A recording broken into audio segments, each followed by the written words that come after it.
kualitas klinis rumah sakit Anda mungkin bintang 5.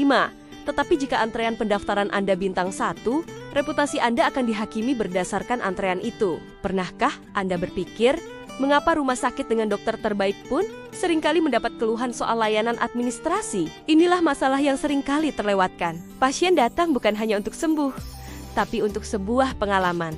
Dan pengalaman itu dimulai jauh sebelum mereka bertemu dokter dan berakhir lama setelah mereka pulang. Bayangkan seorang pasien yang gugup sudah membuat janji temu dari jauh-jauh hari. Saat tiba, ia disambut antrean panjang, formulir yang membingungkan, dan staf yang terlihat kewalahan. Lalu saat pulang, ia dikejutkan dengan tagihan yang tidak transparan. Sehebat apapun perawatan medis yang ia terima, momen-momen frustasi inilah yang akan paling ia ingat. Inilah yang kita sebut moments of truth.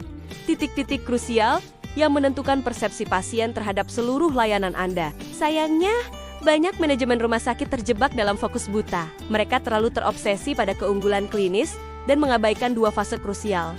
Fase sebelum kunjungan dan fase setelah kunjungan. Fase sebelum kunjungan mencakup kemudahan membuat janji, kejelasan informasi, hingga komunikasi pengingat. Sementara fase setelah kunjungan meliputi proses pembayaran yang transparan, kemudahan menebus resep, hingga komunikasi tindak lanjut pasca perawatan. Mengabaikan kedua fase ini sama seperti membangun istana megah dengan jalan masuk yang becek dan pintu keluar yang rusak. Disinilah patient journey mapping atau pemetaan perjalanan pasien menjadi alat strategis yang sangat ampuh. Ini bukan sekadar diagram alur biasa. Ini adalah cara kita melihat seluruh proses dari kacamata pasien. Dari saat pertama mereka mencari informasi tentang rumah sakit Anda di internet, hingga saat mereka memberikan ulasan setelah sembuh dengan memetakan setiap langkah, sentuhan, dan emosi. Kita bisa menemukan titik-titik buta yang selama ini merusak pengalaman pasien. Sekarang, mari kita bedah 3 titik kritis yang sering menjadi sumber masalah dan bagaimana kita bisa mengatasinya dengan strategi berbiaya rendah.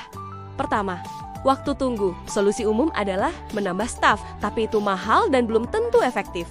Strategi yang lebih cerdas adalah predictive staffing. Gunakan data historis untuk memprediksi kapan jam-jam puncak pendaftaran atau pengambilan obat. Dengan begitu, Anda bisa mengatur jadwal staf secara lebih efisien, menempatkan lebih banyak personel di waktu yang tepat, tanpa harus merekrut orang baru. Ini bukan tentang bekerja lebih keras, tapi bekerja lebih cerdas. Kedua, administrasi dan penagihan. Konflik terbesar seringkali terjadi di kasir. Kejutan biaya di akhir adalah resep jitu untuk menciptakan citra negatif.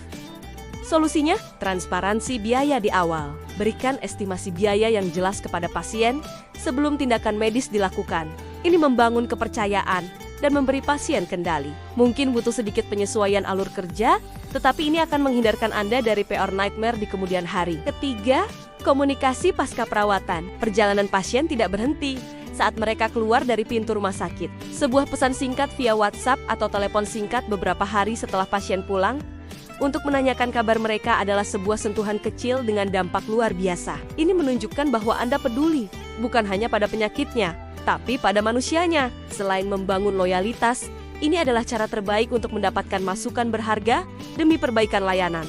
Meningkatkan pengalaman pasien bukanlah tentang investasi teknologi mahal atau renovasi gedung yang megah.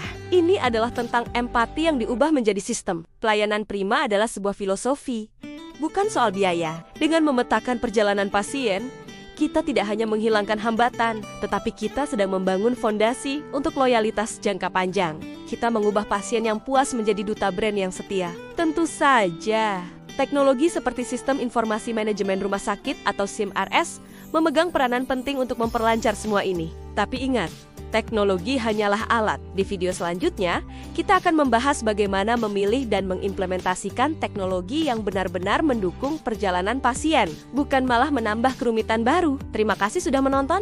Sampai jumpa di video berikutnya.